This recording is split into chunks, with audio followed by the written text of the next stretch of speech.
Hello viewers, আসসালামু আলাইকুম। আশা করি সকলে ভালো আছেন। আজ আমি আপনাদের মাঝে একটি ইম্পর্টেন্ট ভিডিও নিয়ে হাজির হলাম। ভিউয়ার্স, আজ আমি আপনাদেরকে দেখাবো বারটেক সুইং মেশিন জুকি LK1900BSS। আজ আমি আপনাদের বারটেক সুইং মেশিনের ডিসপ্লের যে প্রোগ্রাম আছে তা আমি আপনাদের রিসেট সহ A to Z সম্পূর্ণ ক্লিয়ারভাবে দেখানোর চেষ্টা করব। ভিউয়ার্স, ভিডিওটি আপনারা মনোযোগ সহকারে দেখবেন, তাহলে অবশ্যই শিখতে পারবেন। ভিউয়ার্স, ভিডিওটি শুরু করার আগে আমি আপনাদের বলতে চাই, আপনারা যদি আমার চ্যানেলে নতুন হয়ে থাকেন তাহলে চ্যানেলটি অবশ্যই সাবস্ক্রাইব করুন এবং পাশে থাকা বেল আইকন বাটনটি চেপে বাজিয়ে দিন পরবর্তীতে এ ধরনের নতুন নতুন ভিডিও সবার আগে পাওয়ার জন্য।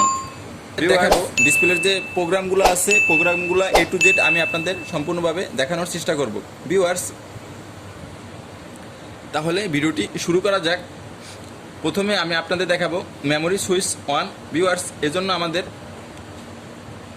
মুড কিপ বাটনটিতে ক্লিক করতে হবে। ক্লিক করার পরে আপনারা দেখতে পাচ্ছেন এখানে মেমোরি সুইচ অন দেখা যাচ্ছে। এখানে আমরা এডিট বাটনে যদি ক্লিক করি, তারপর আপনারা দেখতে পাচ্ছেন ম্যাক্সিমাম সুইং স্পিড। ভিউয়ার্স, এখান থেকে আমরা মেশিনের যে অরিজিনাল যে স্পিডটি আছে, গতিটি আছে, সেটি এখান থেকে কমাতে এবং বাড়াতে পারবেন।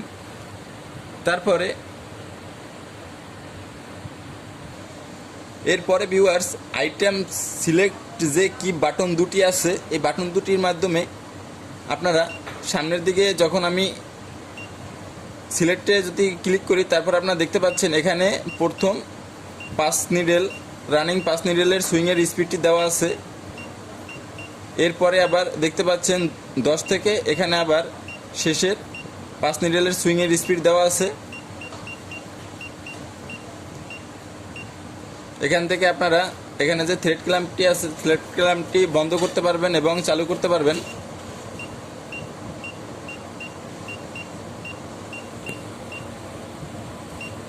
এখানে আছে ভিউয়ার্স, এখানে হচ্ছে ববিন উইন্ডার স্পিড যেটি আছে, স্পিড কমানো বাড়ানো হয় এখান থেকে।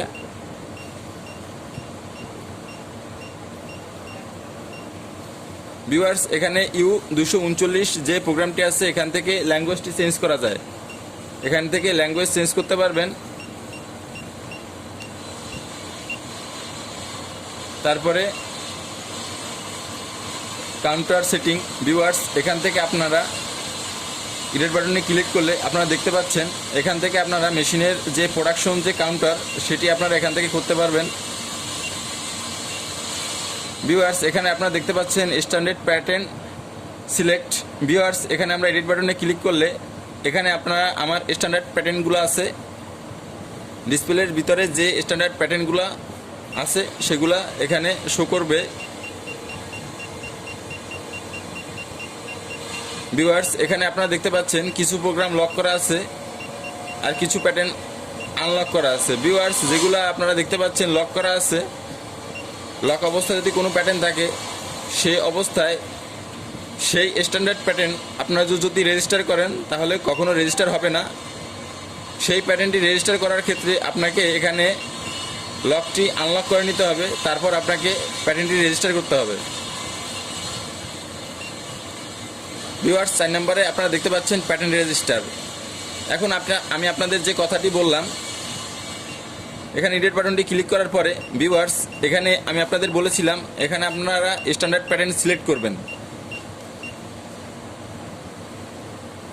স্ট্যান্ডার্ড প্যাটার্ন সিলেক্ট করার আগে খেয়াল করবেন যে স্ট্যান্ডার্ড প্যাটার্ন আপনারা যেটি সিলেক্ট করছেন সেটি লক করা আছে না আনলক করা আছে। যদি লক করা থাকে সেটি খুলে নেবেন, তারপরে আপনারা সেই প্যাটার্ন রেজিস্টার করবেন।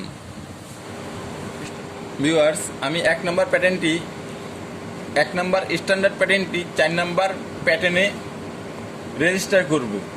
ভিউয়ার্স, এখানে আমি 1 নম্বর স্ট্যান্ডার্ড প্যাটার্ন সিলেক্ট করলাম এবং এখানে আমি 4 নম্বর প্যাটার্ন সিলেক্ট করলাম। এখন আমি এখানে যে রেডি বাটনটি আছে, রেডি বাটনটি আমি 2 বার ক্লিক করার পরে আপনারা দেখতে পাচ্ছেন এখানে স্ট্যান্ডার্ড সিলেক্ট 1, তারপরে উপরে দেখতে পাচ্ছেন প্যাটার্ন 4। ভিউয়ার্স, আপনারা দেখলেন কিভাবে প্যাটার্ন রেজিস্টার করতে হয়। ভিউয়ার্স, আপনাদের যদি বাড়াতে বা কমাতে হয়, এজন্য আমরা এডিট বাটনে ক্লিক করব। এডিট বাটন ক্লিক করার পরে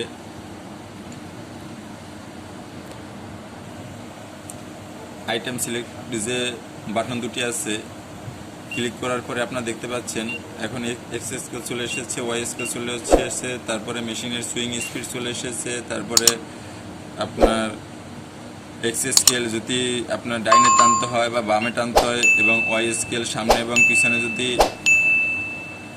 কম বেশি যদি আপ ডাউন করতে হয় সেটি আপনারা এখানে আপ ডাউন করতে পারবেন। এভাবেই আপনারা এখানে যে 1 2 3 4 5টি আছে, এই 5টি প্যাটার্ন আপনারা এভাবেই রেডি করবেন। ভিউয়ার্স, আপনারা প্যাটার্ন রেজিস্টার দেখলেন, এখন প্যাটার্ন কপি, তারপর দেখতে পাচ্ছেন ডাইরেক্ট প্যাটার্ন কপি, তারপর দেখছেন সাইকেল প্রোগ্রাম, তারপর দেখতে পাচ্ছেন প্রেসার ফুট অ্যাডজাস্ট, তারপর দেখতে পাচ্ছেন ভার্সন কমিউনিকেশন। ভিউয়ার্স, এখন আমি আপনাদেরকে দেখাবো memory switch 2। Viewers, memory switch 2 যদি আমাদের এলসিডি ডিসপ্লেতে যদি নিয়ে আসতে হয়, এজন্য আমাদের মুড কি যে বাটনটি আছে, এই মুড কি বাটনটি চেপে ধরে রাখতে হবে। চেপে ধরে রাখার পর যখন ডিসপ্লেটি আমাকে দুটি শব্দ দিবে তখন আমি এম বাটনটি ছেড়ে দিব। এখানে যে আইটেম সিলেকশন যে বাটন দুটি আছে, উপরের বাটনটি ক্লিক করলে আপনারা দেখতে পাচ্ছেন এখানে মেমোরি সুইচ 2 চলে এসেছে।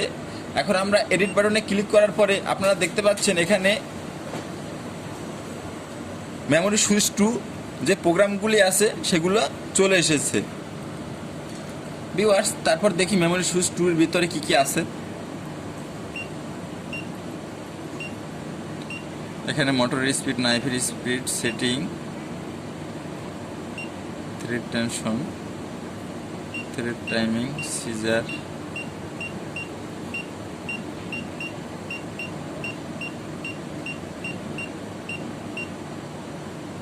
ভিউয়ার্স, এখানে কে 241 নাম্বার যে প্রোগ্রামটি দেখতে পাচ্ছেন মডেল ক্লাসিফিকেশন। ভিউয়ার্স, এই প্রোগ্রামটি থেকে মেশিনটি রিসেট হবে এবং মেশিনটি বাটন অ্যাটাচে বারটেক থেকে বাটন অ্যাটাচে রূপান্তরিত হবে। ভিউয়ার্স, এখানে মেশিনের প্রোগ্রামটি যদি আমরা রিসেট করতে চাই তাহলে আমরা যদি মেশিনের বারটেক যদি থাকে তখন আমি এখানে যদি 7 করে দেই, 7 করে দেওয়ার পরে রেডি বাটনে ক্লিক করলে আপনারা দেখতে পাচ্ছেন মেশিনটি পাওয়ার বন্ধ করতে বলতেছে। পাওয়ার অন করে নিলাম, তারপরে ব্যাক যে বাটনটি আছে, রিটার্ন যে বাটনটি আছে, রিটার্ন বাটনটিতে আমরা ক্লিক করব। ক্লিক করলে দেখতে পাচ্ছেন আপনারা এখানে কোনো প্যাটার্ন নাই, কোনো কিছু নাই, একেবারে নতুন মেশিন। ভিউয়ার্স, তাহলে আমি আপনাদের বলতে চাই যে যখন আপনারা বারটেক থেকে বাটন অ্যাটাচে রূপান্তরিত করবেন তখন মেশিনটি রিসেট হয়ে যাবে,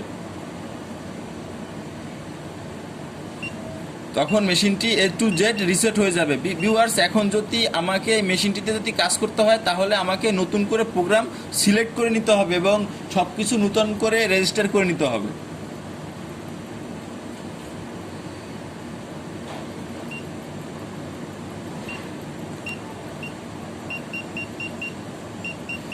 ভিউয়ার্স, আপনারা দেখতে পাচ্ছেন আগের অবস্থায় কোনো কিছুই নেই, সব কিছুই পরিবর্তন হয়ে গেছে।